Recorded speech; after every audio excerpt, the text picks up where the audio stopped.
Alors, elle est spécifique par sa vitesse. Elle va très très vite. Elle va 100 à 1000 fois plus vite que les extinctions du passé géologique de la Terre. Oui.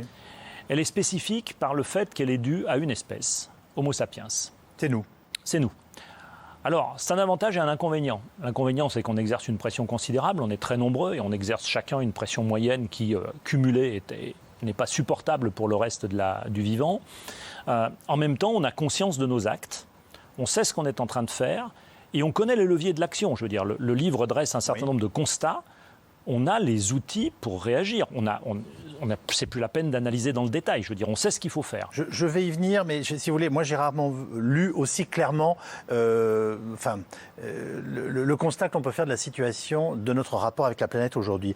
En 50 ans, on a perdu 68% des vertébrés, nous dites-vous. On parle de qui quand on parle des vertébrés?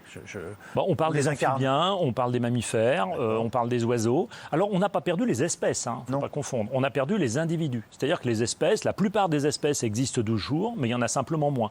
Pensez qu'on a perdu en 20 ans la moitié des moineaux de Paris, qui ont disparu en 20 ans. Excusez-moi, est-ce que c'est grave? J'ai choqué la moitié des amis des oiseaux qui nous écoutent. C'est grave parce qu'à terme, ça déstabilise les écosystèmes. Et qu'à terme, au bout d'un déclin, il y a une extinction.